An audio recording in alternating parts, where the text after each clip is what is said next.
This week's episode of Astonishing Legends is sponsored by The Great Courses Plus, Harry's.com, Blue Apron, and Sherry's Berries. And we're back for the last show of 2016. This year has had no shortage of surprises, let me tell you. That it has, for Astonishing Legends especially. Tonight's episode will likely push us past 10 million downloads. It's difficult to convey how grateful we are for you guys and all of the support you've given us since we started out a little over 2 years ago. We're taking the holidays to plan out 2017, and we wanted to let you know that it's our goal to make next year our best yet, with a ton of intriguing topics as well as live appearances on YouTube. Oh, geez, really? And one or two more in person even. Speaking of that, I'll be in New York City on business for the show February 25th and for a few days after. It's not firmed up yet. I'm planning a meetup for listeners while I'm there, so if you live in the Big Apple, listen to our January 2017 shows for more details on that. All right, let's get down to business.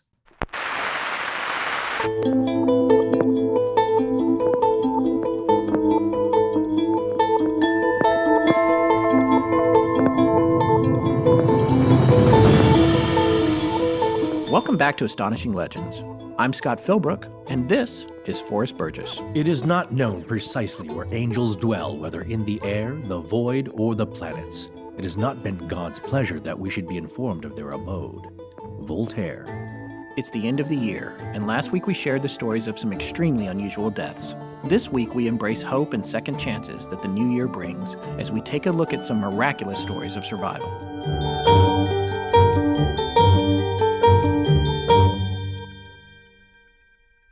All right, so we're back at it, and the first thing that I want to point out is a correction to our last episode.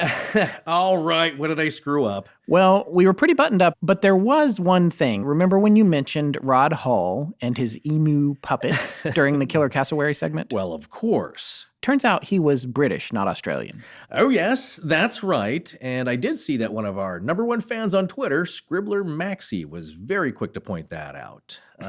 However, in my defense, the last time I saw Rod Hull and his emu, and I think I actually called him Rob last week, was way back in 1974 on the Hudson Brothers Razzle Dazzle show. And my kid Logic back then knew that emus were from Australia. So I actually, in fact, much like the cassowaries in New Guinea, they're a very revered bird there. By the indigenous people, but also it's on coins, I think, and money. Yeah, I can't remember anything I saw on TV in 74. But then again, I'm younger than you.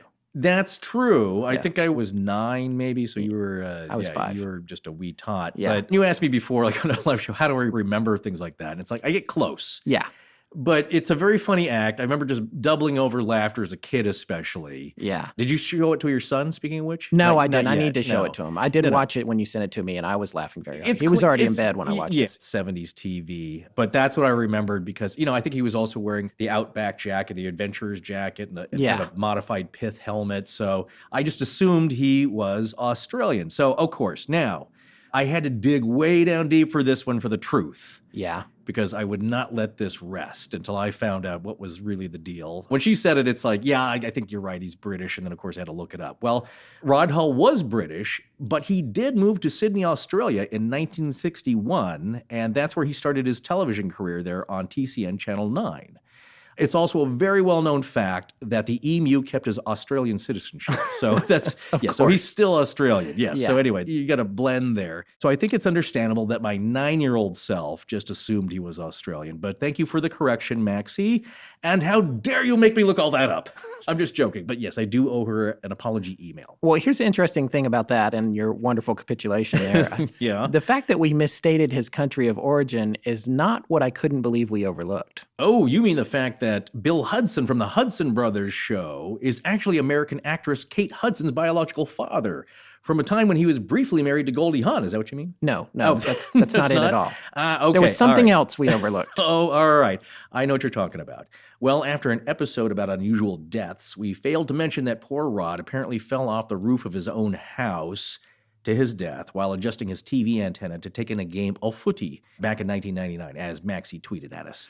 Right. Maxie made it clear that in her eyes, and we imagined that of many, this was a sad death of a great entertainer. But still, we have to say it fits firmly in the unusual ways to die column.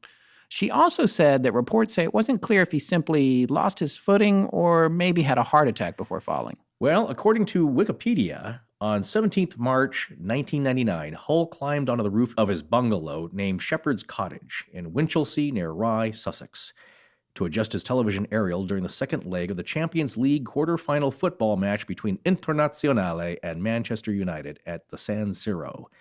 It was a procedure he carried out on a regular basis, as shown in home video footage included in the 2003 documentary Rod Hull, A Bird in the Hand. In his attempt to improve reception, he slipped from the roof and fell through an adjoining greenhouse. The 63-year-old entertainer suffered a severe skull fracture and chest injuries. He was pronounced dead on arrival at Conquest Hospital in Hastings. Honestly, it does have a bit of an Andy Kaufman-esque feel to it, his death. Yeah. Especially if he disappeared right after that. Maybe he's coming back. Ultimately, I think falling off a roof is not all that unusual of a way to go, but the fact that we made reference to him on an episode about unusual deaths, and even more specifically during a sequence about vicious cassowaries disemboweling folks with a flick of their bird wrists. Right? No, wait. When a bird, it's an ankle. Is it an ankle if it's just above the foot? Yes, I think it's actually an elevated toe joint. If you're talking about the ankle on a cassowary, it's actually way up super high and more like a backwards knee. You can kind of picture that. Okay. But wait, hold on. I just listened back to last week's episode about this whole cassowary kerfuffle. And I believe you said it was also the middle toe of the cassowary that had the long toe claw. But I think it's the first inside toe that has the really long, nasty claw. Anyway, go the ahead. point is, we already covered that. Yeah. The point is, we should have mentioned that Rod Hull fell off his roof to his death after we brought him up on the show. So last week, we took a look at both the end of the year and winter itself as a metaphor for death, and used that as an excuse to share some unusual stories of unusual deaths that occurred throughout history. That's right. And here's something interesting to note. In the 36 hours between our recording session and when we were able to release the show last week, we lost two more culturally significant individuals. Right. Astronaut John Glenn, the first American to orbit the Earth, and also Greg Lake, founding member of the band Emerson, Lake and Palmer, who was the second and last member of the trio to pass away in 2016. He was also a founding member of King Crimson and was briefly a member of the band Asia. You remember them? Yes, I do. Yeah. And in fact, later when Emerson, Lake and Palmer formed, it was Palmer because Powell couldn't get out of his contract with Asia. Yeah, Yeah. that's right. So anyway, but I know super musicians and just like a powerhouse, everything he's done is just amazing. A really great work. And it's interesting too, going back to 2016, Keith Emerson actually committed suicide in March of this year. So just another one on the list of just... That's true. But like we said before, our greats from our generation are getting up there in age. And, well, some of them. One thing also that we forgot to mention, and it's not a detail that was widely reported after Prince was initially found, but I think he was found partially in an elevator. I believe from the news reports at the time, he was slumped over in the elevator of his own house and recording studio, and he wasn't discovered by an assistant for like several hours later. So like 4 or 6 hours later. Well, that struck a chord with me just because of the whole party like it's night. Are we not going to let the elevator? Break us down? No, I'm sorry. It's not funny. I'm not. I'm a huge fan of Prince. But but you know what? That made me think he actually died in an elevator after having a song about. He probably passed away pretty quickly. Yeah. But being in the elevator is what caused him to be obscured, and people didn't find him right away. Right. Like if he passed out in the lobby or something. Yeah. Not that there could have been anything done for him, but it actually goes back to what we were talking about. Mixing pharmaceuticals. When you do that, you're not sure what you've been taking and how much of a dosage, it can have really tragic effects. So I believe that's kind of part of it. He had some pain issues. Anyway, it's been a very rough year all around, especially for losses in the music world. And you could easily do dozens of episodes on many of the other legends that passed in 2016. But tonight's show and our show in general is not about that. Yeah, tonight's show is about the other side of the coin. It's about people and stories that seem to defy the odds. Stories of survival that evoke images of divine intervention. And as with a lot of the stories that we share on Astonishing Legends, there are some that have aspects to them that really can't be explained. In other cases, you might say, well, that's all circumstantial, and you'd be right. Everyone has to decide for themselves if a story is just a story and a set of unconnected events that culminated in a favorable outcome, or if something more was at play. And the year's end and coming holidays seem like a good time to look at that stuff. I couldn't agree more. So I know we have a few tales to share tonight, but weren't you going to start with a personal one? It's funny, I went back and forth on whether or not I wanted to share this story. Oh boy, so you know it's good. Yeah. Well, it's extremely personal, and it was kind of a jumping off point for me because I don't know how paranormal or supernatural it is, but for me, it was a very poignant moment in my life. And the other thing is this story makes me seem like an idiot, so it's kind of... It's a little embarrassing, but Yeah. there was an aspect to it that felt otherworldly. Is it one you have told me, or am I Yeah, gonna you guess? know about it. Okay. I think the show was off the ground actually when it happened. Oh, I do remember, because I know what you're getting at here, and you have nothing to be ashamed about, although Wait till you hear all the details. No, it's look, if you know Scott, it's kind of the way he does things, which is really buttoned up with a lot of research, and he finds the best possible way to do stuff through serious research, but that left unchecked, it gets a little out of hand sometimes. It does. I certainly learned a lot of lessons from this. And this story is a road story. And one of the things that we've found out on this show is that a lot of things happen on the road. The road is itself is a spiritual place. And Exactly. And that's a huge theme, especially in the Skinwalker legends. And especially what I learned from Ryan Skinner's wonderful line of books, and wanted to give him a shout out. yes. The rock drawings and the carvings, a lot of it depicts something like along a road. And so it's a metaphor. You could say it was an actual road leading to a portal, whatever it is. But that features, at least in one significant carving, where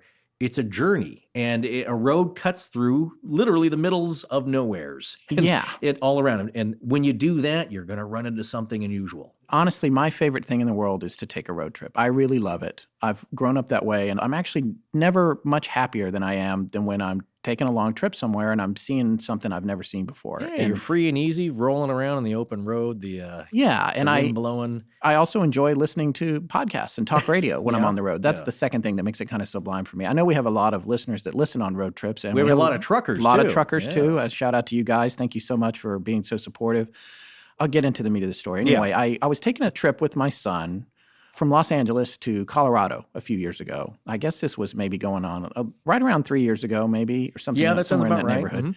And I was driving, at the time I had a 2007 Jeep Wrangler Rubicon 4-door. If you bought one of our T-shirts, there's a little bit of a silhouette on the side. That's right. The Jeep is down there on the which we have side. trouble explaining, because like, is this a car show? I don't get. I know you Yeah. guys click and clack and all that, but like, no. The original idea for the Jeep and our cars is that we were planning to maybe be a little bit more mobile than Yes. reality would have us. We're still dreaming. We're still about that. dreaming about that, but that's kind of the theme and the vibe and the feel, is that we both love road trips. We love traveling.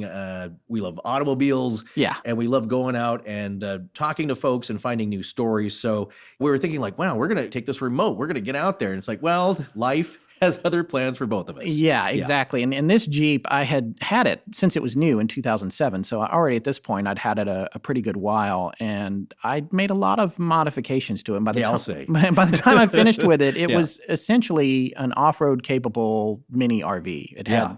had a tent on the roof, a fridge in the back, a stove, and, well, just too much to list, as they say sometimes when they sell a car like that. Right. Now, I've been building and modifying cars my whole life. I'm a car guy, as we've said a billion times. And with all of that experience, I have kind of a fatal flaw of being convinced that I know what I'm doing, even when I don't. That's a little bit genetics too, Dad. I'm going to give you a shout out there. And then, well, two fatal flaws, really. That one, and also just making things more complicated than they need to be in general. Well, Another one of mine. you always try to maximize the potential of any, I would say, machinery or piece of equipment. Wow, this is proving to be really, what I'm Wow, getting is back this- from Forrest is really fascinating. No, it's like a therapy session, but I admire that. It's probably, I have a lot of the same traits, where it's just like, if we're going to invest time with this thing, it should work and work to the best of its potential. But I think you maybe exceeded or just exceeded the capabilities of the actual Well, physicality I of the did things in the vehicle. wrong order. I Okay. made a couple of bad errors in this case. One of the main things I did was I added too much weight to it before I modified the suspension to handle the extra weight. And I'm going to come back to that in a minute. Anyway, I'm planning this big trip with my son to take him to see my dad, who lives in Denver, and my stepmom, too. And then we're going to travel down south to visit our friends at that ranch in southern Colorado that we always mention on the show. And I was so excited about this trip because when I was a kid, I used to take these same kinds of trips with my dad. It was one of the highlights of my summers, so much so that I'm pretty sure it's what set me out to get a Jeep in the first place, because I wanted to take my son on these big, grandiose road trips and go off-roading and stuff like that. And however, nearly all of my logic was flawed. I could go on and on about it for quite some time, but the long and short of it is I was rushing things, both with the Jeep itself and also with my son, who was probably about a year and a half too young to be taken on a trip like this. And So essentially, I was taking risks that I wasn't even aware I was taking because I've been blinded by this goal of making this certain thing happen, Clark Griswold style. Yes, I mean, right. even though in the back of my mind, I knew that maybe it just wasn't the right time. And the other thing about my dad and me is when we took our trips was that he had me when he was much younger. He was in his early 20s, and I had my son when I was 40. So there's a whole different game going on there for the old man in the driver's seat. But anyway. Yeah. How did your son take long trips with nothing but you and maybe some adult he loved it. audio? Yeah. He loved it. He's a good traveler. He's a good traveler. And when he was much younger, I had taken some longer trips with him too. And when my wife and I moved from the East Coast back to the West Coast, I drove across country with him that time too. He was very young. But in some ways it was easier to manage because he was super predictable. And he rode in the back and did great. And I would stop every 90 minutes or so at a Walmart or a Home Depot, and we would go inside and I would just let him run around and go crazy. Yeah, right. And then get back in, hit the road back, and he was fine. Yeah, okay. But this was later. He was closer to 5 years old now. Right. He's cognizant. He's having conversations. He's talking to me about stuff. And we were on I-40 coming out of L.A., headed towards Arizona. Theoretically, I should be excited about taking this trip, and I was, but I wasn't actually that comfortable because I realized that my Jeep, now that it was loaded down with food and luggage, along with the heavy-duty bumpers and the winch and everything else that I added, it was extremely squirrely. It felt like a 1970s Cadillac with a two-story house on top of it. Pretty floaty? Yeah, super spongy, floaty and unstable. And I could tell that if I would have had to make a panic stop or swerve for any reason, it was going to be real difficult to control. Yeah. I was extremely tense. My neck was tight. I was like gripping the steering wheel super hard. Less concerned for my own safety than that of my son. Of course. Who I'm in charge of protecting. And he's in a child seat. Yeah, in the middle and the back, which is the safest place to be. And the Jeep had an internal roll cage too, which was part of the weight issue. But it was safer than most in terms of a collision or a rollover or something. But also it was more prone to making one at this particular point in its life. And of course, the overriding rule is keep the shiny side up. Which wouldn't have happened in a swerving incident. Right. So being hell-bent on making the trip, I kept going in spite of the wobbliness, thinking that as soon as the trip was over, I was going to look into beefing up my suspension and get it up to par for all the added weight. By adding more weight. Yeah, because I just need to keep going. Right. And I think it's safe to say that my decision to continue on the trip was probably one of the worst ones I've ever made. And in hindsight, it was one that might have led to a tragic accident, and it's something I still beat myself up about to this day. Oh, don't do that too much. It was dumb, and it wasn't even pride. It was just sort of a blind goal orientation. Orientation. So anyway, I'm tooling along, continuing to ignore the signs that I should turn back and cancel the trip. That's really what I should have done. That's when the Jeep began to have an unusual problem, one of the worst kind in the automotive world, aside from a wheel coming off or something. An electrical issue. The dash began lighting up. Things were cutting on and off. It was a lot like what happened to good old Roy Neary in Close Encounters at the train tracks. It was just lights were flashing and everything. This usually means that you have an alternator problem. Yeah. But I couldn't be sure, and I kept thinking it was going to get better because it was intermittent. It was coming and going, and I thought, well, I should pull over, and what I'll do is shut it off and start it back up because in the past, I had had a few very minor problems and actually spoken to a dealer, and he said, just reset the computer, it'll be fine. Yeah. And you do that by turning it off, let it sit for 30 seconds, turn it back on. So I pulled over onto this off-ramp, going up this big ramp, was on an incline, and I pulled past the road at the top of it, and then about 50 yards back down onto the on-ramp on the other side, which would take me right back onto I-40 once I hopefully got everything sorted out. So in a long chain of unfortunate events, the ramp I chose, or really had to choose, was in one of those cuts in the rock, where they blasted out to put a road through. And because this was just an on-ramp that was really only one lane, it was a very narrow and very tall cut. So I essentially had like 2 6-story buildings on both sides of me. Poor cell reception is what you're getting at here? Yeah, that's what we're about to find out. So I turned off the car thinking, well, it's sputtering anyway, and maybe a computer reset will get it sorted until we can get to the next town. So I turned it off, and it stayed off, really off. It was done. It didn't want to restart at all. So now I'm broken down on the side of I-40, pretty far out in the middle of nowhere, about 20 miles east of Kingman, Arizona. In the back seat, I have my son, who I think was probably right around 5 years old, and who relies on me to protect him from the dangers of the world. It's very difficult to explain how upset I felt about this absurd predicament that I had brought him into. At this point, I'm thinking, okay, well, I got AAA, just going to get on my cell and call for help.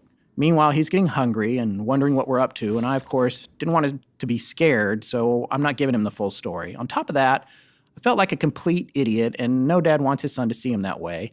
But I also just wanted him to feel safe, so I played it cool. I got him a snack out of the fridge in the back, something to drink, went around to look under the hood. Whatever was wrong was not immediately obvious. There was no smoking gun. So it was time to make that phone call. It was at this point I discovered that my cell phone had, as you alluded to earlier, Forrest, no signal whatsoever. The cut I was in with the valley, with the rocks around it, it was zip. I didn't have a half bar. I didn't have LTE. I didn't have, the phone just said no service. Well, now that's going to be a hike up to the nearest hill. Yeah, and there was no way to get anywhere. I mean, to add to all of this, the spot where we pulled over was virtually invisible to the passersby on I-40. Yeah. Because of the rock cut and the length of the on-ramp I had come to a rest on, I would have had to walk a quarter mile easy just to get someone's attention down on the freeway where the sporadic and light traffic was traveling an average of about 80 miles per hour. So the car is dead, the phone won't get a signal, we're in the middle of nowhere, and it's getting late, and I'm not in a position to even flag down help. It was at this point that my son started feeling bad. In fact, it seemed as though he might have a fever. Oh, dear. It was a nice day, but it was the desert, and it was the fall, so that meant we had to sort something out because it was going to get real cold after dark, and it was already 4 or 5 p.m., from what I remember. Now, I'm a pretty resourceful guy. I like to think generally better prepared than most folks, but I was easily in one of the worst situations I could imagine at this point. And in my mind, I was failing royally as a father. I mean, I've been a dad for nearly 8 years now, and we all have those moments, parents do, I think, where you're like, holy crap, I can't believe that just happened. I almost dropped my child on his head or whatever, but thank God me and my kid got through that. But this was different. I've taken a lot of road trips, like I said, a lot, and I understood the gravity of the situation. We were broken down and isolated, and now my son was getting sick. And the sense of vulnerability that I had was overwhelming. Not wanting to hike down to the interstate with my ailing 5-year-old where the cars were flying by and traffic was light, mind you, but I wasn't about to leave him alone in the car either. So my phone was in a dead zone and I was completely out of options. We weren't packed for camping. The vehicle was set up for camping, but I didn't have that kind of stuff. We were mostly staying at people's houses and in a hotel here and there, so I didn't have the thing to weather a very cold night in the tent on the roof, which it would have been you are super cool. responsible in my view. I'm kidding. But well, no, I mean, no, the blankets were up there, but I'm Yeah. not going to be able to get in the tent with No. a feverish 5-year-old and you don't spend want the night. Yeah, I know what you're saying. You don't want to set Especially that all on up an too. on-ramp where I should be sleeping with an eye open and a gun, which, Yeah. I didn't have that either. This is one of those times You're that out in the middle of You want nowhere. to have something Yeah, no, to I hear defend ya. yourself, I hear- especially well, no, there's- with your child. Exactly, and there's nowhere really to picture this for you to pull over, right? Right. You got road and maybe, 5 or 6 feet of shoulder? Yeah, and we're then- right up yeah. against the edge of one of those blasted out cliffs. So I'm sitting there in the driver's seat in full-blown MacGyver mode, trying to figure out what I'm going to do. And I'm coming up with nothing over and over and over. I can't figure out a plan. And at that very moment, I heard a loud rumbling sound, and a tractor trailer came up the off-ramp behind us on the other side of the little road that the exit was for, which was only there for access to a giant ranch. There was no town off that road, no public destination. The truck pulled up all the way up behind us, not ominously, but probably about 50 feet. You and your son also like to watch the movie Duel. Yeah. Yeah. Would you? Yeah. So the driver, he got out, and I didn't know anything about this guy. He's a total stranger, and where we were completely out of sight from any witnesses, and let's just say I was concerned. But by the same token, he was our only shot at getting help at that moment. I told my son to stay in the car, and I cautiously approached him. I couldn't figure out really why he would have gotten off there, and now it was just him and us, or him and me outside. He climbed out and walked up to me, and I told him my car had broken down and my phone wouldn't work to call for help, and he said, well, let's try mine. And he went back to his truck and got it for me. It had a full signal, here in this place where I had none. I used it to call AAA and arrange for a tow truck to come meet us. The only problem was the tow truck was super busy that day and he wouldn't be by for at least an hour. I told the driver my son was sick and in the car, and without the tow truck, we would be in danger. And he just smiled and said simply, I'll stay with you guys until it gets here. He went back and sat in his truck, and over an hour later, the tow truck arrived. That was after once it disappointingly showed up at the top of the on-ramp, turned across the bridge to go the other way down the interstate to help someone else. Oh, that's, yeah. It was like, it's here! And then it No, left. that's the stranded castaway on the island, and the plane, Yeah. veers off to the other direction. That's exactly what happened. So a little while later, the tow truck arrived. I thanked the truck driver for waiting, and he said really it was no problem at all. And he got back in his truck, headed on down the on-ramp, and back onto the freeway. Now, that guy could have been anyone. He could have been not such a nice person. And things could have gone real different for me and my son. As long as I live, I will never forgive myself for putting him in that position. And I can't say That truck driver was an angel of some kind, but I can say that he showed up in our time of need and stayed with us until we were safe. Maybe he was sent by someone. I actually asked him why he got off there, and he told me I'm not sure. I guess I needed a break for a minute.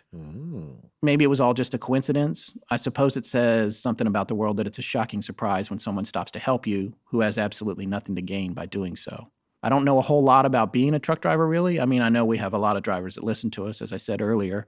Hey, guys. But I do know that time is money, and that sitting on the side of the road for an hour when you've either got a load to pick up or deliver or going home, it's not something everybody's going to do. When we start researching for an episode, there's nothing better than finding a really trustworthy source of information because we're always looking for the real story. Even before we started this podcast, it was important to us personally to know what we were talking about, or at least sound like we did. That's why the Great Courses Plus is such an awesome resource, and boy, do I wish it was around when I was a student. Me too. That's why it makes such a great gift for the students in your life or anyone that loves learning. And now you can try it out and get a full month of free video courses from the Great Courses Plus when you sign up using our special URL, thegreatcoursesplus.com/legends. When you sign up, you'll get access to over 8,000 engaging video lectures presented by award-winning professors, and more courses are added every month. There's so many topics to check out, from history, science, and art, to learning a new language or learning how to draw or cook. And with this offer, you can check out as many as you like. And the learning couldn't be more convenient. Stream as many different lectures as you want, anytime, anywhere, from your smartphone, tablet, laptop, or TV.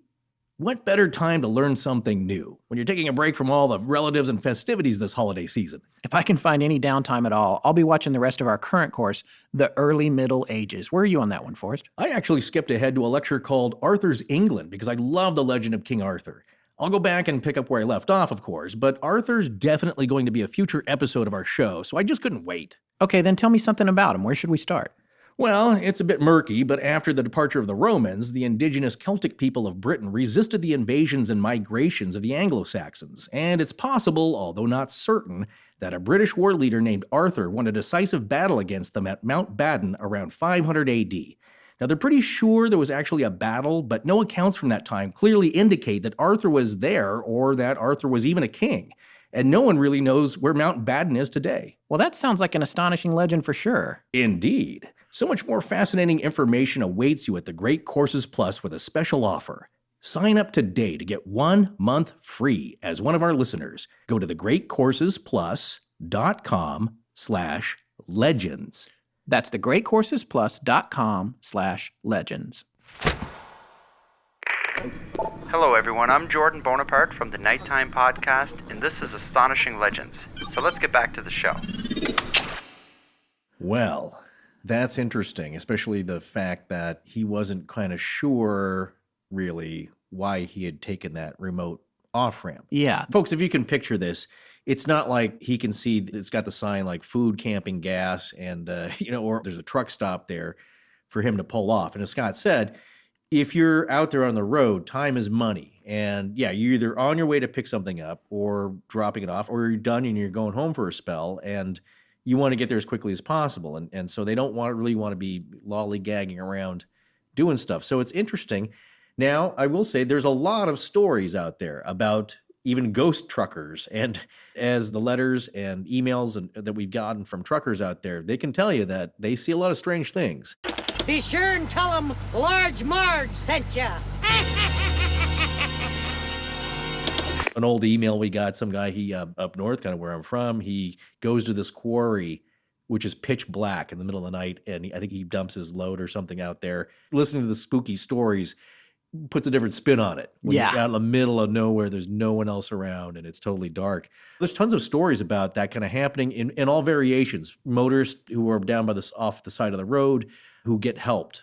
Or there's an accident, and somebody shows up, and they ask who that was, and it's like, oh, they're gone now. They just stopped by the help. Now, it doesn't mean it's paranormal or that they're an angel. It could just be somebody who just decided to stop and help, and they don't really need to be thanked. They're glad they helped. They put their time in there, and then they just want to move on. Yeah. So what's interesting, though, just from the little aspect, I don't think this guy was a ghost or anything, but maybe something was put into his mind that it might be a good time to pull over and take a break for a stretch. Well, the interesting thing is it took me a while to find out I actually never found out exactly what was wrong with the vehicle, which is also a huge problem for me because I have OCD a little bit about that kind of thing and what's wrong with the car, what's right with it, or machines in general. Yeah. I called several times to the dealership that I wound up towing it to, and they had fixed it relatively quickly. They replaced a part, right? They said something about the battery cable being chewed through by the battery, some vibration or something. Oh, that's right, yeah. And it caused a short. And maybe that was the case, but I never could actually talk to the technician who worked on it. He could never come to the phone. I tried 3 times. They were all angels. I'm not saying that, but it was weird. Yeah. I couldn't reach the guy. I was like, oh, he's at lunch. Oh, he's not in today. Oh, and by that time I had gone back to Los Angeles with my son in a rental car because he needed to go to the doctor.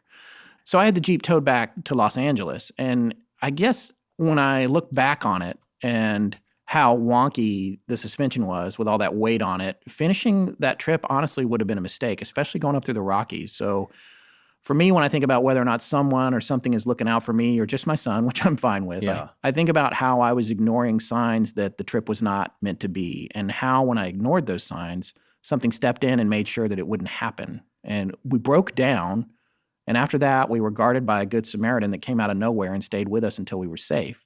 That moment where we were stuck and the phone wasn't working and my son was getting sick and it was getting dark, it was a life changer for me. So since then, we've taken several successful road trips, one in the very same Jeep after I got the suspension right, and another one more recently in the Jeep's replacement. Oh, yeah. Which is a used Land Rover that happily gets us all of the same places the Jeep would have. And thankfully, I've been cured of my desire to extensively modify cars. I'll tell you that for nothing. Well, you have a vehicle that will safely get you to the nearest hotel.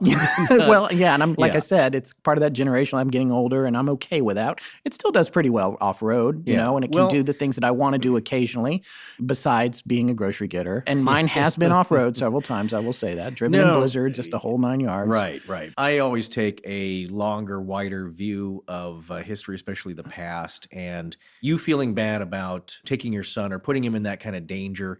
I get that. Yeah. You know, look, I don't have any children of my own, but I certainly do empathize, and I understand it. On the other hand, all of the past history where people just took their kids. Imagine the pioneers like, come on, family, we're going out west to the Oregon Trail. Yeah. Through Death Valley. Yeah. Well, there's a reason they call it Death Valley. We touched on that a little bit. You can easily die there. Yeah. What I'm getting is don't beat yourself up too much. That's really life. That's getting out there. However, I will say, yes, if you're going to do that, I've certainly heard tons more stories, way more than people being responsible, is people being kind of irresponsible and not thinking things through. Yeah. Like the DJ, do you know what area you're going into? Do you know what you should take? You got to realize we have it really comfortable now. I know people like to gripe and like, well, the Wi-Fi's out on this plane. Yeah. It's like, you have it very easy, and rarely does death come knocking at your door. So we've gotten too soft, and we don't realize that accidents and tragedies and mishaps and misadventure is right around every step, around every corner, and it can happen to anybody. Yeah, and I'll tell you something else. Your cell carrier, you might think you're on an interstate and you've got signal everywhere you go, but you don't.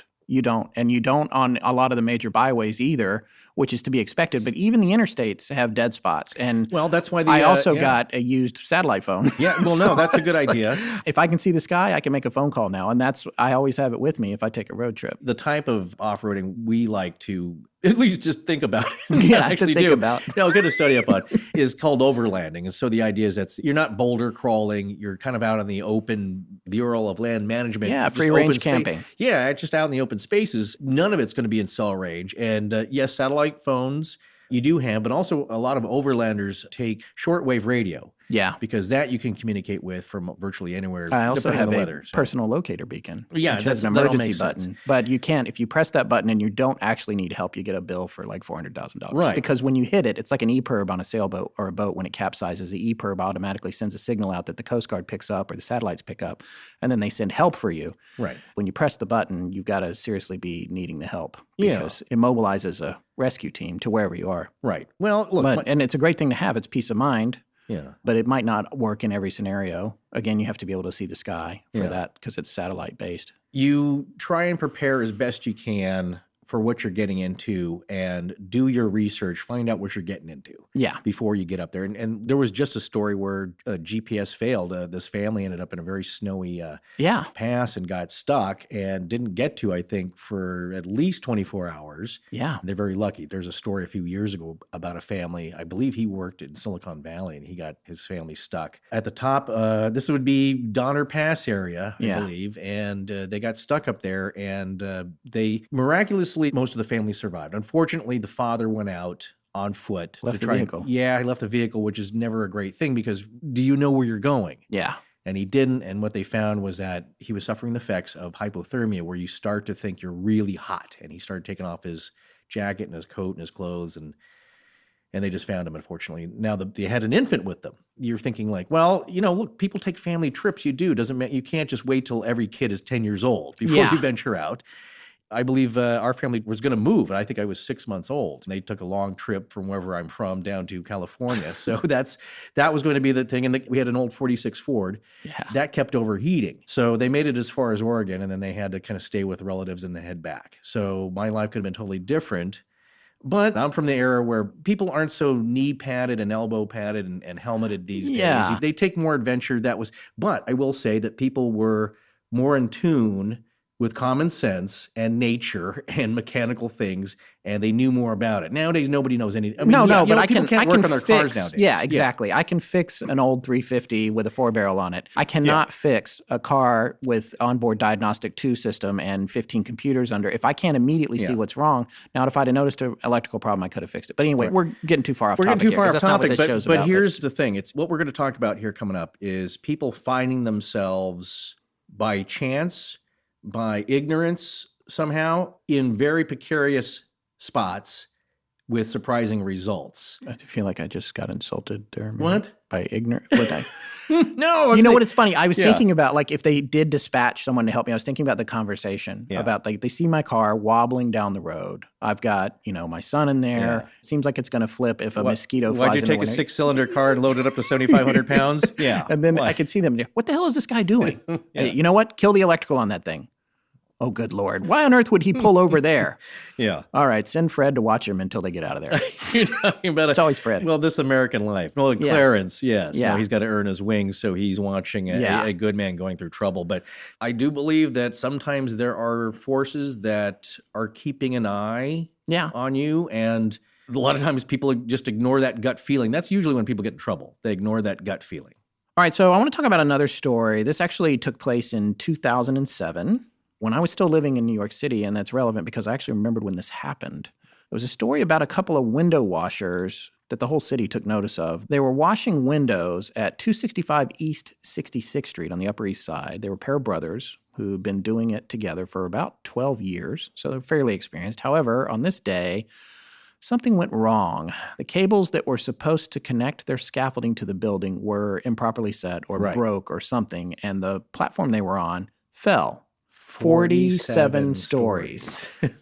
Right. Yeah. So let me just tell you a little bit about this. Your chances of survival falling from 3 stories are about 50-50. Your chances of survival above 10 stories are nearly 0. Yeah, it has happened, but it's extremely rare. Extremely rare. So the 2 guys, Edgar Moreno and his brother, Alcides Moreno, were on the platform, and when it started to fall, Edgar actually got separated for it, but Alcides rode it all the way down, apparently. Not only did Alcides live, but when the paramedics arrived, he was sitting up, clutching his chest, after falling 47 stories. Now, make no mistake, he had some injuries. Both his legs were broken. His right arm was broken. His right wrist was broken. He had organ damage, including collapsed lungs, crushed vertebra, and his brain was bleeding. So it's not like he was going to walk into the ambulance. No, but that's why he was clutching his chest. Yeah. The collapsed lung. But he was alive. Somehow he lived. Now, to start with, Alcides stayed with the scaffolding all the way down, like I said a few minutes ago. Some reports said he was essentially riding it like a surfboard, and it actually bounced off the building before landing in the alley on a pile of cables. Presumably the cables from the last window washers, I guess. No. I don't know. The thing about those alleys, there's so between much the trash. buildings, there's all the stuff that's fallen down from the buildings ever since they were built is in there. There was an alley like that in the building I worked in, much narrower. You couldn't fit a person in it. It was only 8 inches wide, but it had detritus from the early 1900s. Jeez, I always wonder about that because basically they're sealed off in a way, right? You can't really get in and anything out. in it, it's gone, right? Yeah. 1,000 years from now, maybe 2,000, it's going to be some archaeologist's delight to dig that up. Yeah. It probably would be now if anybody bothered, but in New Just York, a lot of everybody's Starbucks like, cups. I don't care. Right. So Alcides went to the hospital where his injuries were so critical that he received 24 units of blood and 19 pints of plasma, enough blood to replace his entire body supply twice.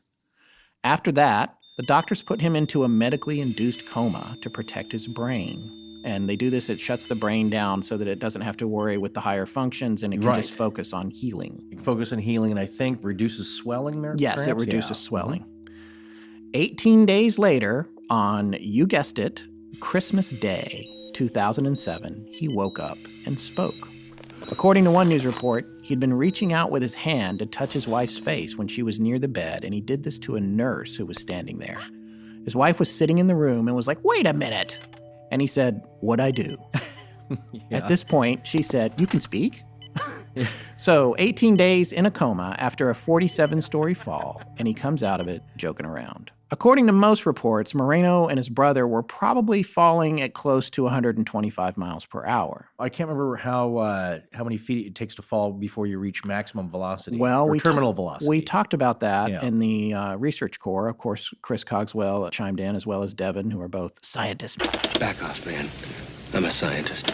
They'll tell you that a person falling will achieve terminal velocity after falling about 550 meters, which is a lot further than a 47-story building. So he'll also tell you that depending on the size of the scaffolding platform with wind resistance, it could have been slowed down significantly.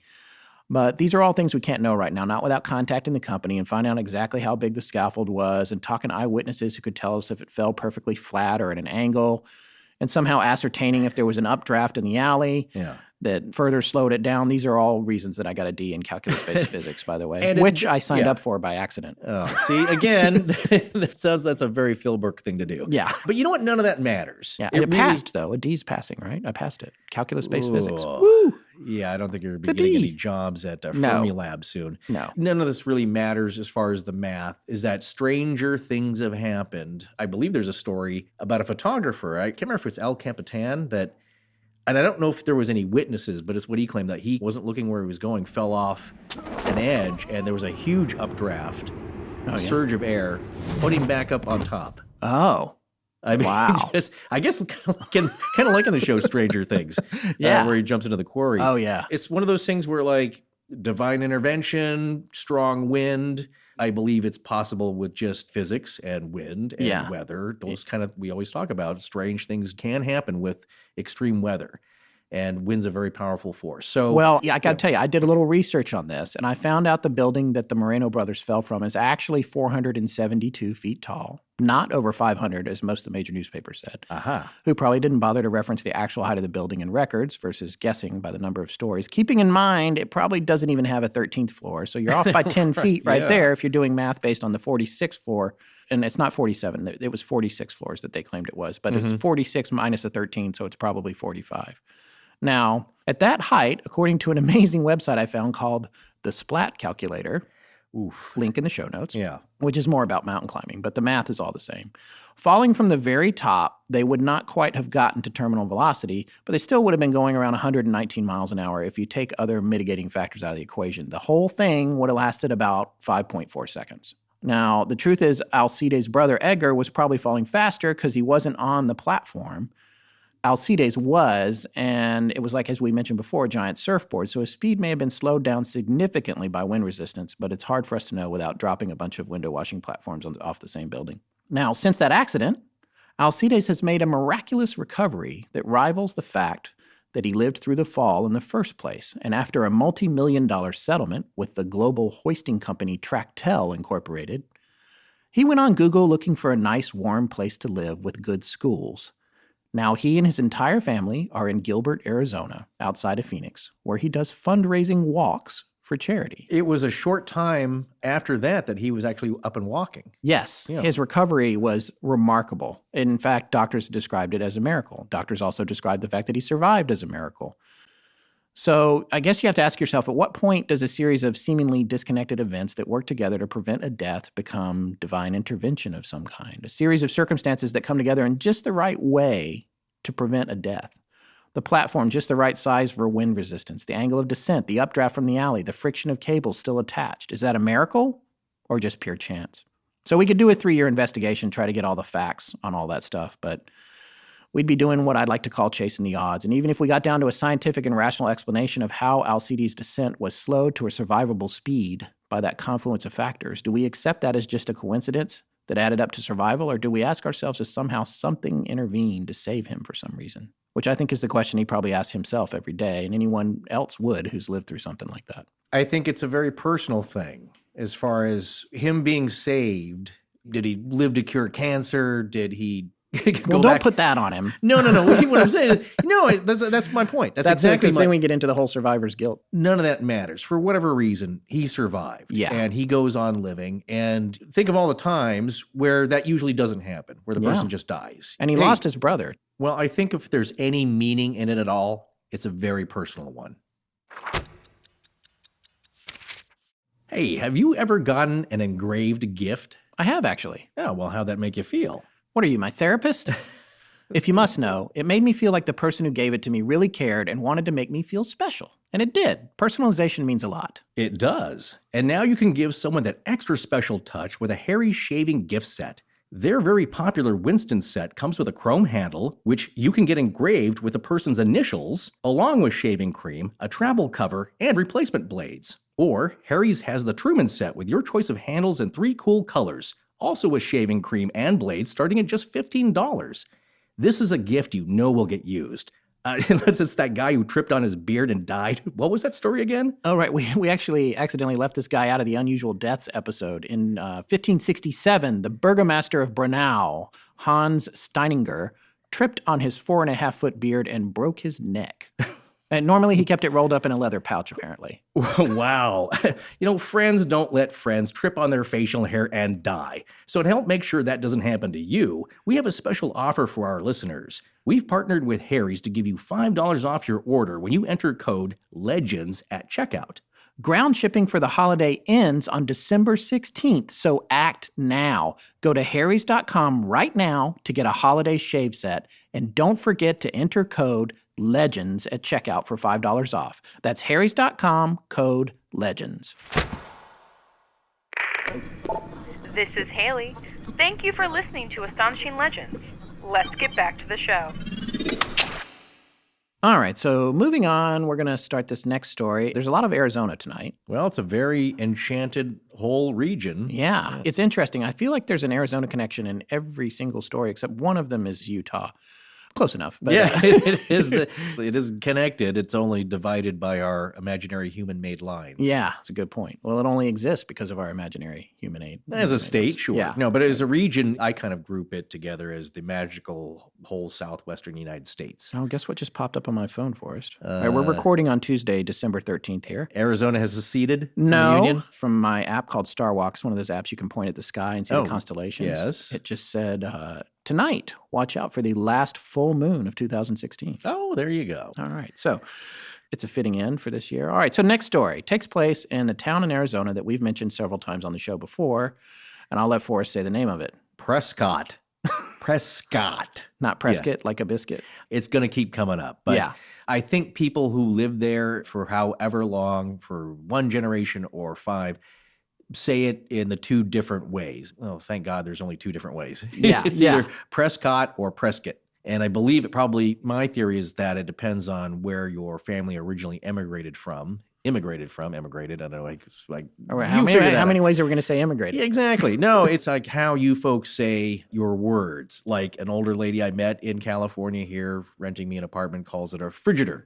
Frigidaire. So it's a combination Like a between Frigidaire. refrigerator and Frigidaire. Yes, and when I was a kid, apparently my mom tells me I said frigger-freighter. That's pretty damn close. Well, that has nothing to do with what we're talking about. So like, again, he's tired of me asking, but I keep asking my friend John, who grew up there all his life.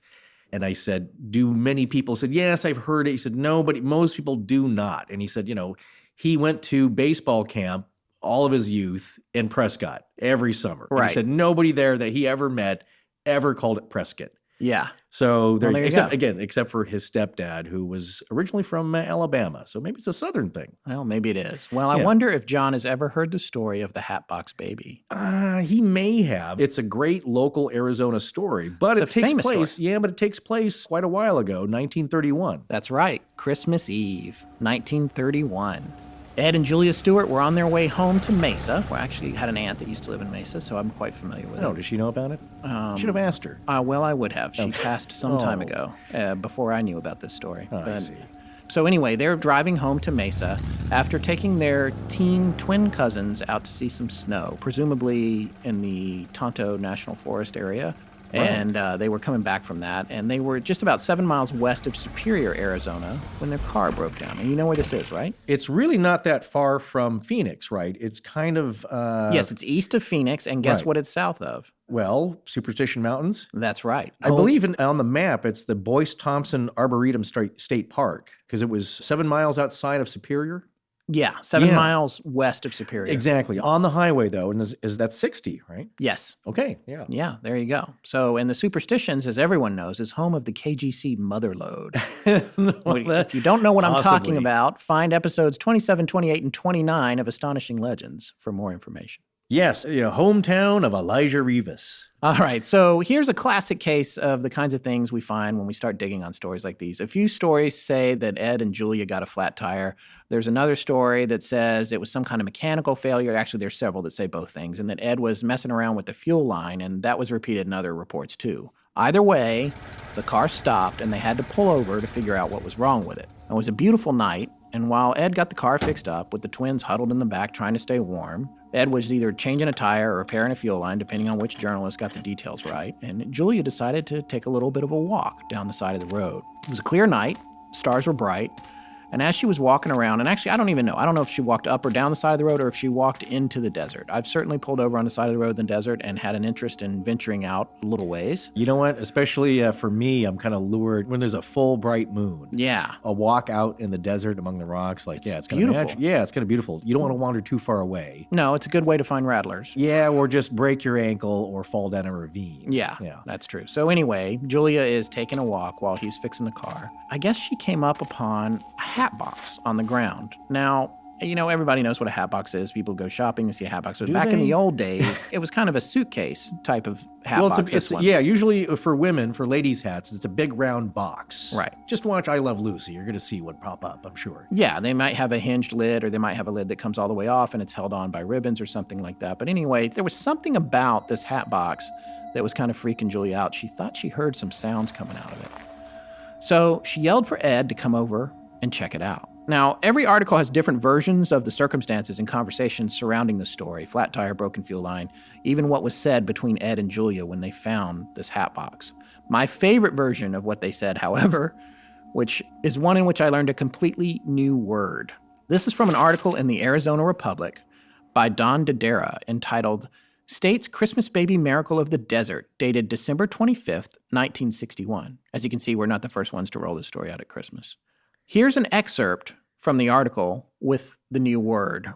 We're going to pick up after he's fixed the car. This, by the way, is the second article to state that they were humming Silent Night when the car broke down. This article says they had a blowout. Anyway, Forrest, I want to let you read this if you don't mind. From the article here? Yeah.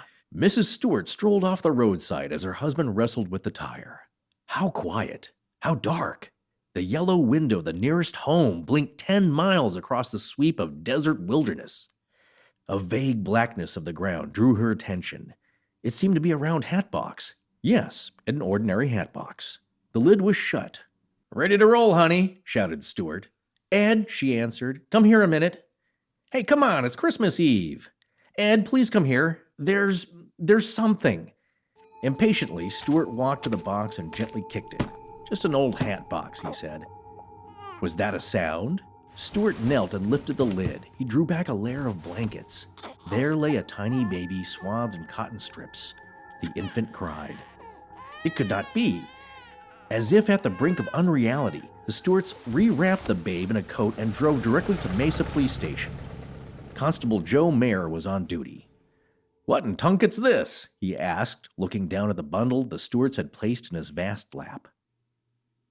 Okay, so we just had to stop there for a minute. This is kind of unbelievable, but it's 6:30 p.m. on December 13th, as we said earlier, and we just got word that Alan Thicke has passed away.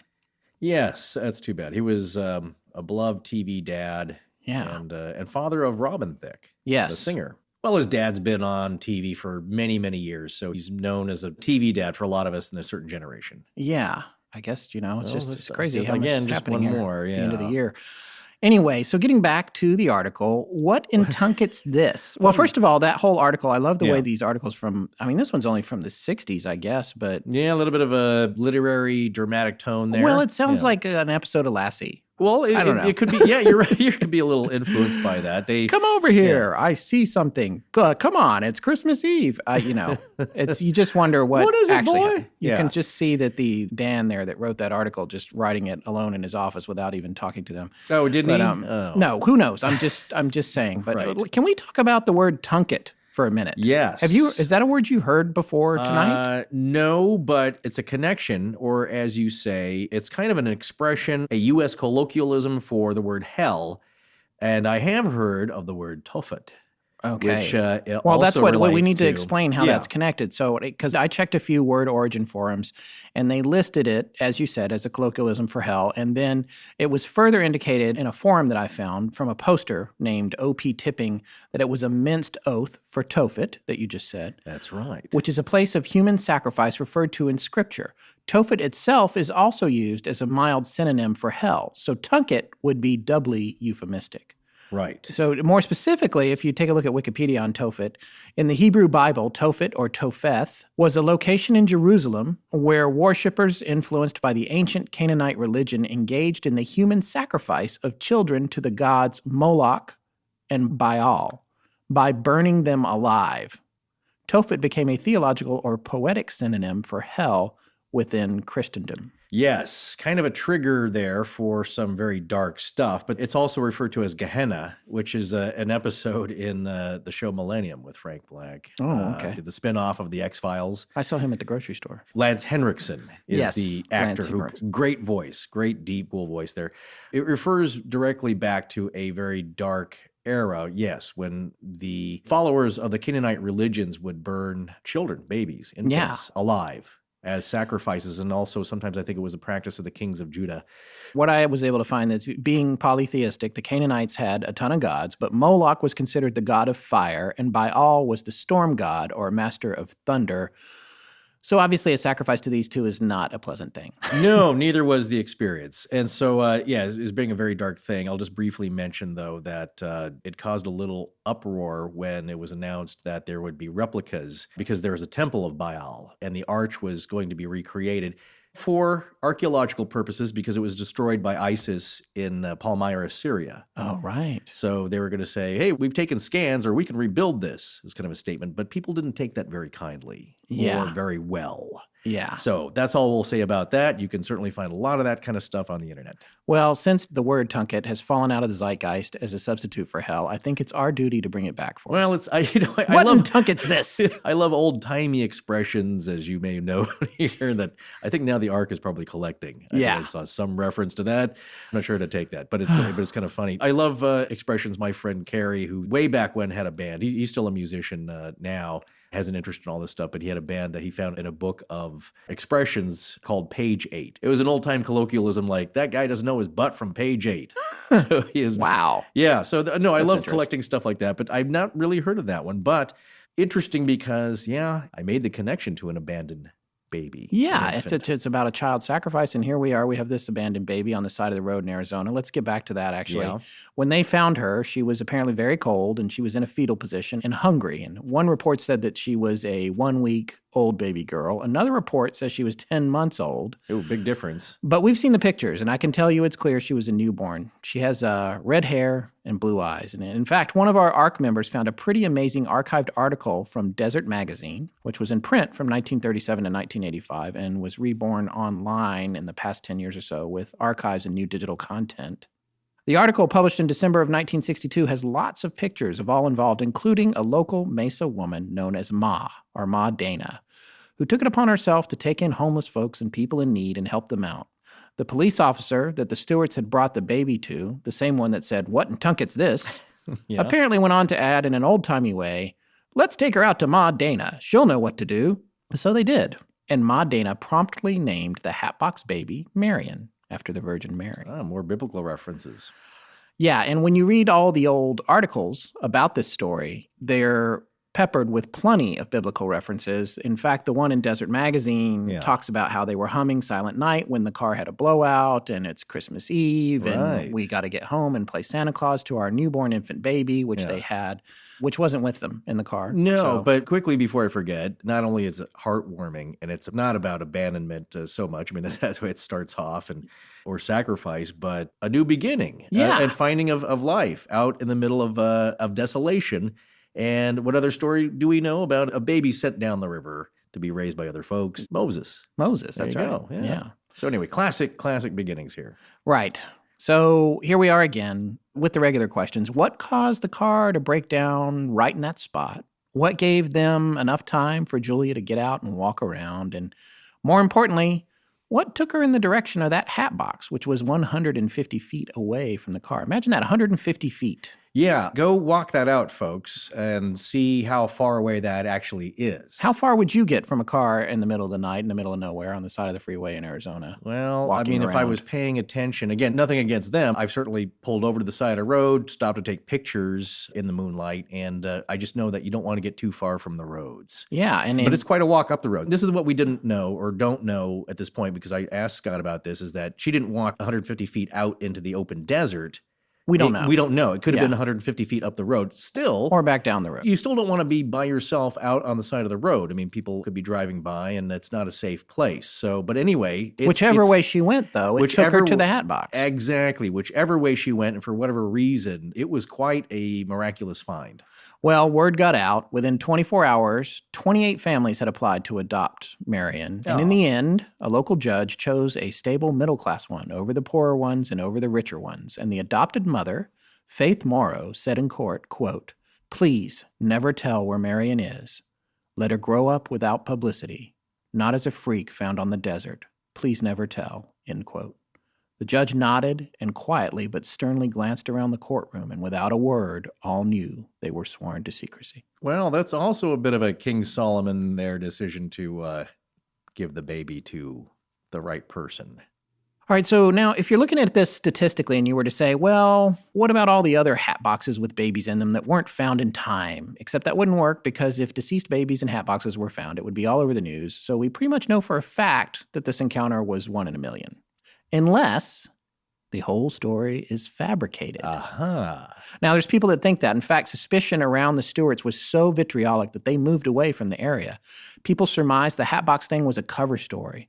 They were newlyweds, and some suggested that baby Marion was their own baby, conceived in sin before they got married. I see. The only problem with that is they had an infant newborn already. Yeah. You can only have one baby every 9 months, no matter how hard you're trying, unless you have twins. And you don't want to break up a set. Yeah. So not likely. It doesn't seem likely, but, this is a thing that happens with miracle stories. People are either completely flabbergasted by the statistical odds of the happening, or they assume, because it's so fantastic, that something sneaky is afoot, possibly even a hoax.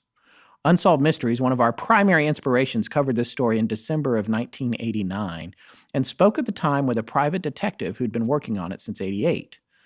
That detective actually found one of those teenage twins that was in the back of the car, as well as both Ed and Julia Stewart, but they didn't want to appear on camera because of the hoax accusations.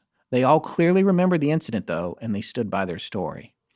Eventually, they were able to determine that the mother, who apparently had the little girl, had her out of wedlock at the young age of 15. Her name was claimed to be Edna Sherman Rowe, and that she had died in a plane crash in June of 1951. It's hard to say what that crash was, but we did find United Flight 610, a Douglas DC-6, flying from Salt Lake City to Denver that crashed into Crystal Mountain about 50 miles northwest of Denver, killing all 50 on board. In fact, we found a newsreel about it. The towering slope of Crystal Mountain becomes the graveyard of a transcontinental plane with 50 persons aboard. Rescue workers toil 8,500 feet up to the site of the crash, where wreckage is strewn for hundreds of yards through the densely wooded area. 45 passengers and a crew of 5 lost their lives as the airliner crashed against the heavy timber, hurling plane parts and motors in all directions. Wildlife joins the crash victims as the grim task of removing dead confronts the living. 40 miles off course, an airplane groped its way toward the Denver landing field. Then death on a mountainside. We couldn't find a passenger manifest, so it's hard to know if Marion's biological mom, Edna Sherman Rowe, was on that flight. But it's the only commercial crash that took place in the U.S. in June of 1951, and that date comes to us from research journalist John DeAnna of the Arizona Republic back in 2011, leading him to official insurance records regarding a life insurance claim related to her. Other sources erroneously cite the plane crash as 1949. Had it not been Flight 610, it would have had to have been a smaller private aircraft of some kind that was less well documented, we think. No matter what you think, baby Marion grew up to become Sharon Stieg Elliott, or Sharon Elliott, and she is now a retired aerospace worker. As of 2013, anyway, she still wasn't exactly sure what happened to her, and almost all of the aforementioned witnesses to the events surrounding her discovery have long since passed away. The relatives of Edna Sherman Rowe had no knowledge of her ever having had a baby, but one relative of hers went on to point out that things like that weren't discussed back then, and, quote, there could be something to it, end quote. So in the end, you have to ask yourself, was this baby found on the side of the road in the middle of the desert on Christmas Eve in Arizona? Was she saved by pure happenstance? Did something force Ed and Julia's car to break down? Or was it all collusion? A story concocted to protect the innocence of a young girl who became a mother way too early in life. There is a connection between Edna Sherman Rowe and the Stewarts who found baby Marion, or Sharon, actually. You see, Sharon's adopted mother, Faith Morrow, told her that she had given all of her adoption paperwork to a dear friend who turned out to be Edna Sherman Rowe's niece. Mm-hmm. Sharon met this woman, claiming to be Edna's niece, when she was in her 40s, and they apparently looked so much alike they could have been sisters. But the woman told her that Edna had been Sharon's mother, and that she passed away on that flight in 1951, about 20 years before they got together. So for me, having taken a deep dive into this over the past few days, and without casting aspersions on anyone's character, in fact, more having admiration for how this was handled, it seemed to me very much that Sharon's adopted mother, Faith, knew very well that the woman she called her dear friend, the niece of Edna, was in fact possibly Sharon's biological mother. And they would have looked more like sisters than mother and daughter because they were only 15 years apart in age. I, too, think it's entirely possible the hatbox story was fabricated as a way to protect both the baby and the mother from assessments of bad character and judgments from society at the time. I also think it's possible they all colluded to make sure that the baby survived and lived a good life, and I think that they might have perpetuated the myth of Edna Sherman Rowe being the mother because she had died in the plane crash, and that made the possible fabrication a closed case that was very difficult to investigate further. Edna was the right age, and she was deceased, so she could plausibly be the mother, and it would be hard to disprove. I think that Faith Morrow's dear friend was, in fact, Sharon's biological mother, who visited Sharon when she was in her 40s under the guise of being the niece of Edna Sherman Rowe, who was, in fact, a red herring. However, it's also plausible to me that Sharon was actually left in the hatbox by her biological mom, who later had regrets after she was found, and may have come forward to covertly identify herself to Sharon's adopted mother, Faith, so she could stay connected and a part of her daughter's life, but far enough away to protect her own identity. When the aforementioned journalist John DeAnna of the Arizona Republic went to try and find Sharon's adopted mother's dear friend, the niece of Edna, to talk to her again in 2011, she had fallen off the grid, couldn't track her down. It's now 2016, and the case, technically, is still unsolved. All I know is this: it's one tunket of a story. There's so much cooking going on around the holidays, and with so many people coming over to visit, everyone's trying to impress. That's why Blue Apron is such a great resource to have up your sleeve, especially when you have to entertain, and you just don't have time to look for an exciting new recipe or grocery shop for any more stuff. Right. It's an impressive meal you don't have to think about until you're cooking it, which is the fun part. And it also might be a great gift for someone who thinks they're a great chef, but really isn't. I think we've all been to some of those dinners.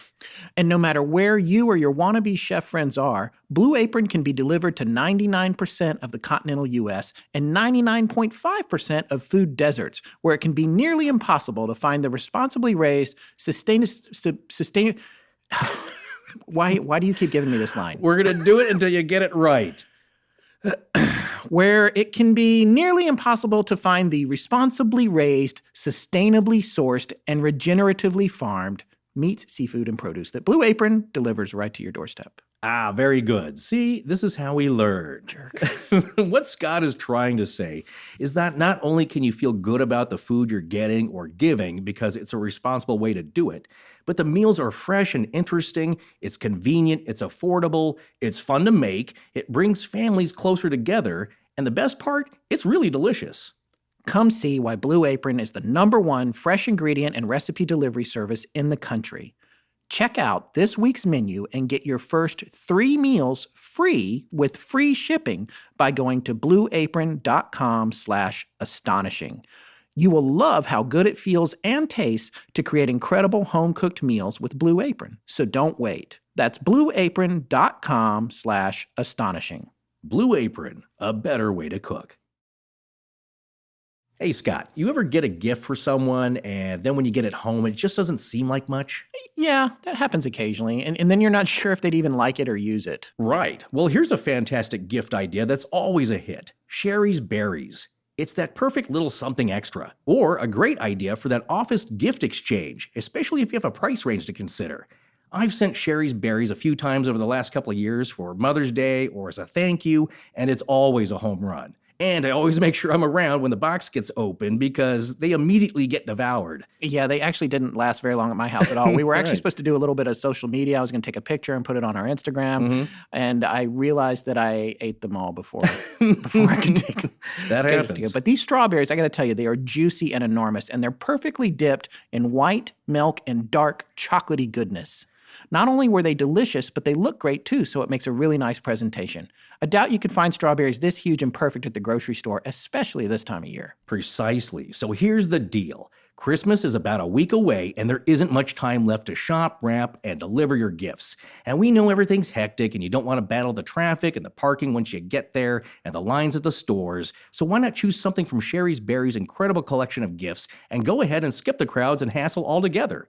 And with Sherry's Berries, you get to choose the delivery date, so your gift arrives fresh and on time, guaranteed. And it's not too late to get it there by Christmas Eve. And to make this deal even sweeter, Sherry's Berries is offering something special for our listeners.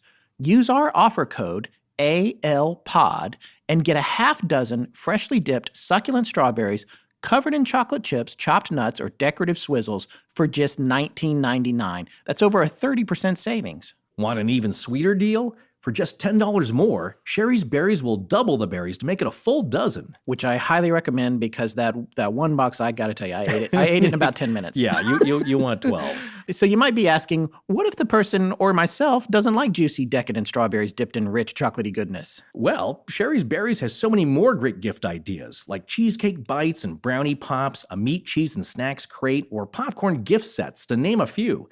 Sherry's Berries has something for everyone and every taste. So again, Christmas is right around the corner, and there's only one way to get this amazing $19.99 Sherry's Berries deal. Just visit berries.com. That's BERRIES.com. Click on the microphone in the top right-hand corner of the webpage and type in ALPOD. That's ALPOD. Once again, go to berries.com, click on the microphone in the upper right-hand corner, and type in ALPOD. Order them today. Hello, everyone. I'm Nick Heigl, and this is Astonishing Legends. Let's get back to the show. A few weeks ago, there was a bad car accident in Texarkana, Arkansas. Yes. And a car flipped several times. People were ejected. And there was a baby in the car that they couldn't find when the paramedics arrived. Right. She'd been ejected. Ejected. And there was just no sign of the child. So they're looking all around, and as they're milling around the car, they hear something coming from down in the median. There's no sign of anything, though. There's grass everywhere, or kind of hay, mowed grass, I guess. Yeah, they call it hay. Yeah, they call it kind of hay. Real tall grass that had been cut down, probably, by one of those giant mowers that you see sometimes. Yeah.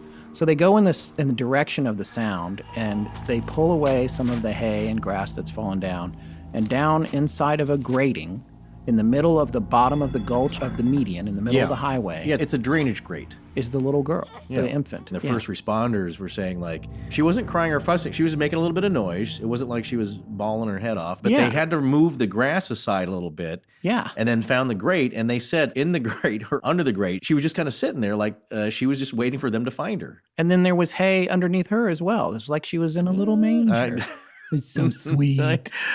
It's amazing. She had a little scratch on her head. That was it. Yeah. So this car rolled and rolled and rolled. She flung out of the car, went down the ravine, and was in the grate. And this is the interesting thing about that. In addition to being essentially uninjured and safe in there, that also was a safe space to be. If another car or something were to come along, she would have been protected in there. Yeah, right. And they pulled her out of there, and everyone who was in the car has since been released to the hospital. In the last article, I said the driver was still in the hospital recovering, but everyone did recover. Right. It was a bad accident, but, I'm guessing she got ejected and didn't do a rainbow arc. Yeah. That would have injured her. I think my guess is that you have to imagine, these are all over the different states, but on the sides of the highway, there's kind of a gully. A ravine that's kind of separates the north and southbound lanes or the two directional lanes, east and west.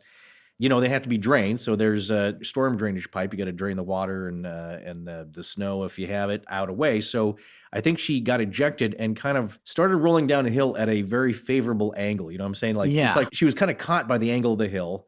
That got her rolling, and she just came to rest of the grate, kind of fell through and landed on a little tuft of hay there. Like a little tiny baby pinball. Well, she wasn't. Yeah, exactly. But what's funny is that they said, like, no, she wasn't. It wasn't like she was screaming.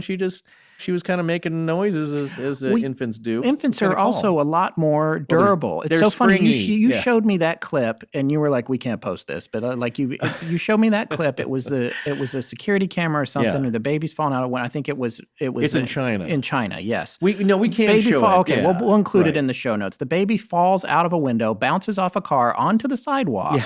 And then gets up and stumbles around like a cartoon character before wandering off the screen. Yes, we can kind of have a chuckle because the kid didn't seem to be injured. But what happens is that he or she glanced off the side of the car, so you could push your hand in and dent a car. So that absorbed some of the impact, and then little toddler fell on the ground. And then what's funny is that they get up and they look like a drunken sailor. They're like, whoa, I shouldn't have done that. I'm not going to press on screens anymore.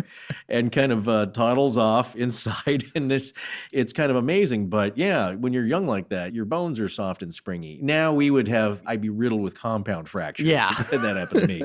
But it reminds me, I don't know, should I tell the story of the toddler here somewhere in Southern California? Maybe somebody would know about it. I won't have to do this now, but no, you know what? I think that's a good story. If you just throw it in there. You just reminded me of toddlers falling and being saved. Yeah, we actually did a lot of research on this and had a hard time finding the original story. I still have not gotten anywhere. Again, now I'm getting known for at least the last two episodes for coming up with very vague leads of like, hey, there was a kid and then something happened. I don't know how, a couple of years ago. See what you can find. It's like, that's it. Now Scott's doing it. I saw there was a request on To the River of like, a lady got hurt. I don't know, something happened. See what you find. Yeah. So anyway, I did. This is a great story though. And I did see it on one of the major 3 or 4 news affiliates here.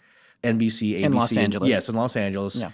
NBC, ABC, or CBS to at least their archival departments and see if they had any kind of footage at all. And I think what happened, at least I know with ABC, is that they were taken over by Disney, and as a O&O, what they call owned and operated now, Disney went through a few years ago and reset everything. So they kind of dumped all of their stories that were on the websites, cleared out their news footage. And so anyway, long story short, found nothing. Have really found nothing on the internet. Disney deleted old archives from the news stations at ABC. Yeah, because they wanted. That's a third of the big 3 right there. Yeah, they wanted a consistent look. I get that because everything has to look the same. And I thought the reason it's like there should be some report of that. Well, really, it was covered by one of the news stations, and again, it was such a great story. I totally remembered it. But this is what happened. So in one of the outlying areas, it could be Riverside. It's like a glorious story here. A child had fallen out of a 2nd-story window, I think by pressing on a screen. And as so many houses around here in Southern California, they had a big patio, a concrete patio. And the parents had heard, or maybe just the dad, they heard some commotion and they heard something kind of fall and thud, like, oh my goodness. They ran, because they knew the kid was upstairs. They ran outside. Here's this between 3 and 4 or 5-year-old kid just standing there, perfectly fine. And they're amazed. They're blown away. It's like, oh, they're expecting broken bones or at least crying and screaming. But the kid, the boy, only had a tiny scratch on his forehead. And I don't think could really express what happened to him. He just, I'm okay. And wow, okay, well, don't do that again. You scared us. Like just don't press on the screen. And they just kind of, went away scratching their heads, not knowing what really happened. Well, maybe he just landed on his feet. Who knows? There was no furniture. There was nothing for him to bounce off of. They saw the screen, I think, on the ground. So they put that together as what happened. Well, the next day or a few days later, the dad is upstairs with his son in his study, I believe in the same room where he fell out of. And the little boy points to a picture on the wall. And he said, "Dad, that's the man who saved me. That's the man who caught me." And the dad kind of looks up at what he's pointing at. And just miraculously, he's pointing at a picture of the boy's grandfather, the dad's father, who I believe had passed away long before the boy was born. So he had no idea who this was. They never told him who that was of the picture because, he's a little too young to understand. He knows he has a grandfather, understands the term, but he doesn't know that that's his grandfather. Yeah. So that one kind of gives you like good goosebumps there that someone was looking out for the boy. And you could choose not to believe the boy or any part of the story, but what seems to have happened is that he fell out of the window with no injuries except for a tiny little scratch. And he claims that Grandpa caught him. Well, I'm glad you brought that up because it's a good segue into our last story of the evening and subsequently last story of the year, 2016. And this one is something that caught a lot of people's attention. It happened back in March of this year, March 6th, 2016, in Spanish Fork, Utah. This is our one story that does not have an Arizona connection, other than a touching border at the Four Corners region. That's true, yes, but kind of in the general region. Yes, yeah. It is in the general region. So Friday, March 6th, 11 o'clock at night, 2016, 25-year-old mother Lynn Grossbeck lost control of her car in Spanish Fork, Utah, just south of Provo, and crashed into the Spanish Fork River, her Dodge Caliber landing upside down in the icy, cold water. A nearby neighbor actually reported hearing a loud sound around 11 p.m. that night, but when she went out to investigate, she couldn't find anything. At 12:30 on Saturday, 14 hours after the crash, a fisherman saw the car in the water and called 911. First responders raced to the scene and down to the car that was planted firmly in the rushing, frigid water, upside down. As they approached the car and worked as hard as they could to get a door open or get into the passenger's compartment, 4 of the first responders heard a voice from inside the car crying, "Help me!" One of them replied, "We're helping, we're coming." We're helping, we're coming. Bolstered by the cries for help, several of them worked together to tip the car up on its side so they could get better access to rescue the occupants. Then they realized there was no movement from Lynn in the driver's seat, but to their horror, they also saw a baby inside the car. A fireman climbed up onto the side of the car as the responders held it up on its side. These guys had all been in the icy water several minutes now, holding the car up, suffering themselves from severe hypothermia that ultimately required the hospitalization of several of them. But they refused to let that car settle back down into the water.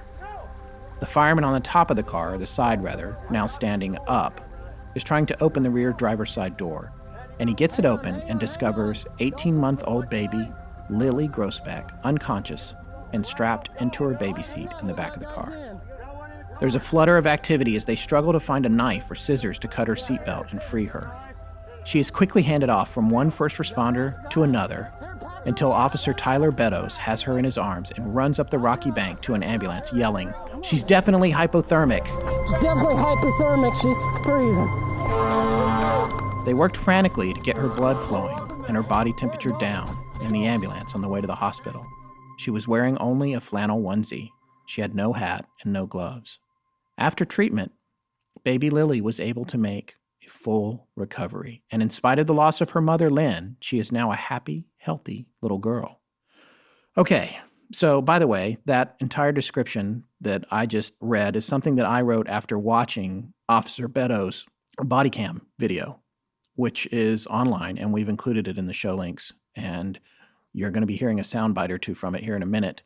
I can't necessarily recommend watching it. It is one of the most intense pieces of video I have ever watched in my life. I don't think I've ever been so caught up in something. I actually had to turn it off. I was crying, like crying this afternoon when I was looking at it. Well, body cam footage is raw and unedited. You're right there. And it's the whole thing with the kid when you see that little girl and he's trying to get her out of there. But let's back up a little bit here. The car had landed in a way that even though it was upside down, the back of it was slightly elevated. And as a result, Lily was suspended upside down in her baby seat with her head dangling just barely above the waterline. So there's a wide variety of factors as to how that might have gone differently. Had her seat not been properly secured, had she not been properly buckled in, if it had rained recently or snowed, the river level might have been higher. Had the car landed differently, the back seat might have been submerged entirely, or even just a few inches more. All kinds of things could have contributed to a different ending for Lily, but they didn't. However, here's the reason this story made news worldwide when it happened. And it also caught our attention at the time, too. And some of you who were listening may have already caught on to it. Remember when we said that 4 of the arriving officers heard voices coming from inside the car crying for help? You can even hear one of them on the body cam saying, "We're helping, we're coming." There's quite a mystery surrounding where that voice came from. Lily's mom, as we said, died on impact 14 hours earlier from blunt force trauma. Lily, as we said, was only 18 months old, unconscious and hypothermic when they arrived, which begs the question, who was it that said, "Help me"? All right, so here's the thing about that. Officer Beto's body cam footage, you can see everything that happens. Right up from when he gets out of his car and runs down into the river and he approaches a car, they do everything they can to get the victims out of it. And at right around the 2-minute mark, anyone who watches this video can hear a muffled voice coming from inside the car. It's hard to understand what it's saying, and even the different officers have said they heard different things, but all of them said it was a plea for help. We're helping, we're coming. If you presented this as just another one of those videos or audio tapes you see with the paranormal tags and said, hey, listen, you can hear or see this or that happen, but note that no one in the room or space at the time seems to be hearing it or seeing it, that's in a lot of ways a little bit easier to dismiss. You can say, oh, there's fakery, but what happens here, what makes this video different in this video, whether you as the viewer and listener hear the help me or not, the point is he hears it so clearly that he actually responds to it out loud. And that response changes everything for me as a believer that something was going on. This is a high adrenaline situation. These folks are in superhero mode, sacrificing their own safety to effect a rescue of the people in the car. And when you watch the whole video, the tension and urgency is palpable. And frankly, as I said, I can't recommend watching the whole thing to everyone. It's really intense, especially if you're a parent. Officer Betos has 2 kids of his own, so you can imagine what was going through his mind as he's frantically massaging Lily, trying to get her back from the brink and saying, come on, sweetie, over and over. It's gut-wrenching. But here's the good news. Lily survived and is alive and well today, and it's a tragedy that she lost her mom, but she has a loving extended family and is happy and healthy now. So the question is, who cried for help in that car? Lily's family will tell you it was Lynn, her mother, who loved Lily very, very much. Others have said it was a guardian angel that maybe stayed with Lily all night until the wreck was discovered. Or maybe it was nothing at all, a trick of the mind. What do you think, Forrest? Well, I would say if it's a trick of the mind, it's a trick of 4 minds all at once at the same time, because I remember this story distinctly, and we posted it on Facebook. I remember I shared it. I couldn't remember if it was a blog entry or a Facebook. It was a Facebook share. It was a Facebook share from, I think, before Tess was running our blog. Yes. It's now much more efficient. Yes. And well written, I'm sure.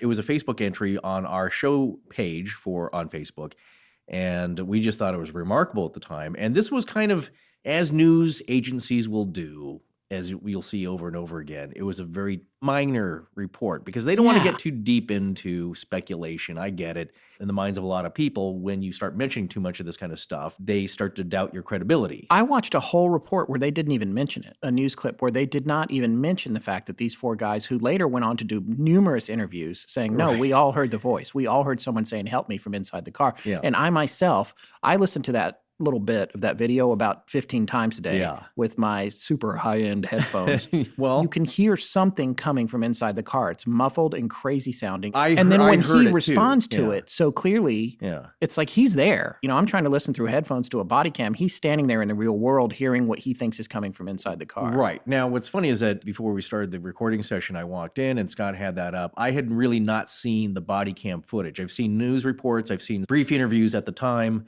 with the first responders, claiming that, like, no, we all four heard this at once. There was a voice. We don't know where. We can't say. And they didn't speculate on it. So walking into Scott's office there and him playing the clip before he even told me what that was, I thought I heard the voice pretty clearly. Right. It wasn't I just said, hey, watch this, watch this. Yeah, it wasn't like, this is the voice, and then I like, oh, I can hear it too. It's like, I kind of thought that that's what that was, which I immediately got goosebumps just slightly because I had the same I knew feeling. the story, and that I knew that she had died 14 hours before that was possible even. So, right, and even if she had survived a little bit after the accident, she's not going to have survived 14 hours later submerged in the water. Well, that's the other thing. As the way you described the scene, the car is upside down in the frigid waters of the river, and by chance, who knows, the baby's car seat is angled high enough that the baby is strapped in and kept out of the water. Now, it's still cold, so the baby has hypothermia and had been there all night. Yeah. But most likely, the woman, the mom, was under the water. Yeah. So even if you think like, well, maybe they got the time of death wrong and she was really still alive when the first responders got there, how is she making those vocalizations underwater? Yeah, it doesn't make sense. So that's one thing. The other thing that I immediately remarked to Scott about was it's the rules, or how do these things happen? Because if you hadn't heard kind of a vocalization on the digital recorder, are they all four then hearing this simultaneously just in their heads as a thought projection, if you want to get kind of trippy on that? Or is it an actual sound? And what's funny is that, we had some members of the ARC, maybe Marie, I think, before we were talking about, Skinwalker and actually being able to capture images on film and video or even audio. And I think she said, well, why bother? Why have your camera ready? Because you can't even photograph them. And I think that in some cases, you're seeing a fog. We certainly saw Linda Godfrey's, she had a couple of photographs of a trail cam set up, and it would just seem like to be a fog where something weird happened. Yeah. My thinking is that if you can see it or hear it, you should be able to record it. That, especially if other people are hearing it. Yeah. Now, it may be some kind of warping that when you play it back, it's not exactly what you thought you heard, or it sounds different, or maybe nothing at all. Yeah. So again, it could be a trick of the mind in the positive light, that they're just going there. Look, they know that there's occupants inside. They have to search. That's how they're trained. Get anybody inside out and into safety and warmth. So they don't know who's in there. That's the other thing. They're not like, oh, I bet there's a mom with a kid. Yeah. And they don't know until they get eyes on it. And you can tell from the body cam that is pretty late in the game. Yeah, when they figure it out. Yeah, they see the driver. They don't even see the baby until they've got the car tipped up on its side. Right. They just know that most likely there's somebody inside. Because the airbags are all deployed and there's all kinds of detritus hanging in and around. And it's, Again, if you take the footage, you got to decide for yourself. If you do click on the link, and again, Scott said it's a little disturbing just because of the circumstances, but something good came from it. A baby lived. If you do decide to play it, I think you can definitely hear something. Yeah. Some kind of voice. And definitely, like you said, they responded to it. And they both, all four of them claimed that they did hear something, and it was about exactly at the same time. You have to decide whether or not you believe something's happening there. Okay, so here are some questions that I think popped up once we posted it. I know it's a stretch for people to believe, and maybe you were even a spiritual person who follows a faith regularly, and you believe in an afterlife and all these kind of things. But you won't go this far, that there's direct interaction with loved ones from the other side. So here's a couple of questions that I remember from that post. Were there any houses around where they may have heard a sound of a voice bounced off from a distance? There were houses around where the accident happened. And in fact, I'm remembering at this rather late stage when I posted on Facebook that we had some comments actually from a friend of mine who was like, well, maybe it was something from the house or whatever. Right, yeah. And I actually went on to Google Earth and found where the closest house was. And I can't remember the exact distance right now. It's an ancient Facebook posting. It's probably still on our Facebook page. Yeah.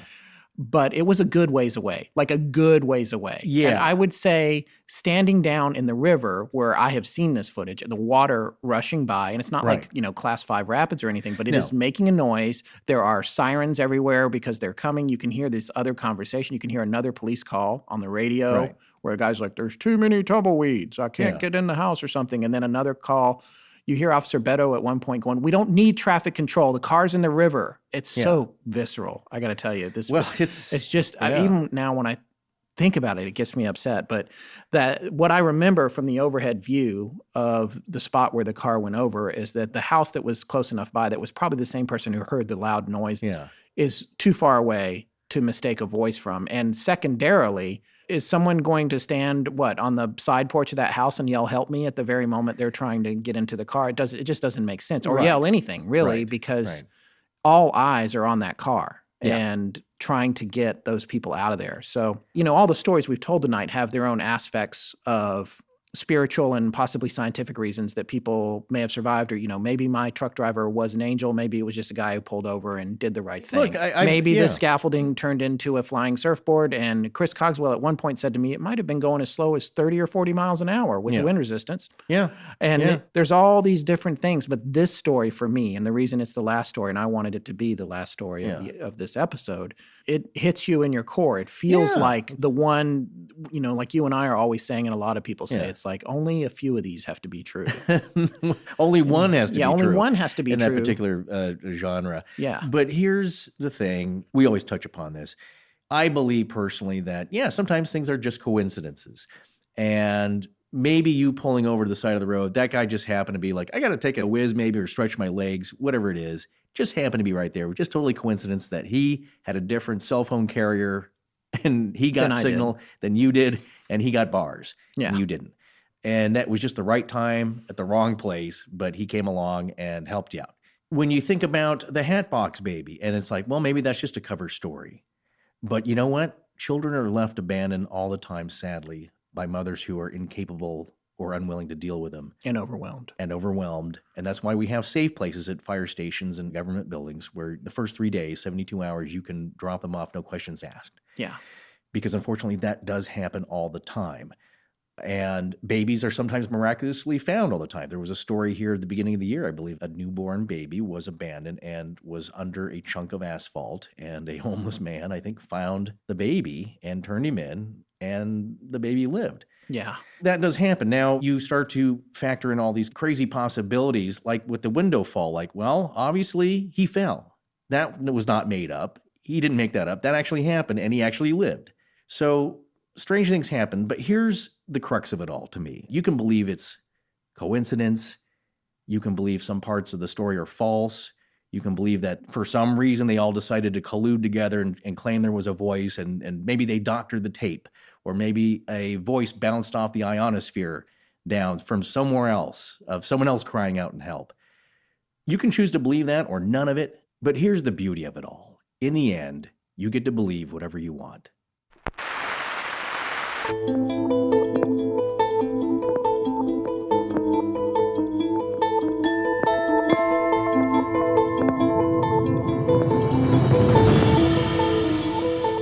Well, that's going to wrap it up for tonight's show. Thank you so much for such a great year. We'll be back with our first show of 2017 sometime late in the week of January 9th. We'd like to thank the Great Courses Plus, Harry's.com, Blue Apron, and Sherry's Berries for sponsoring us. Please remember that supporting our sponsors helps support the show.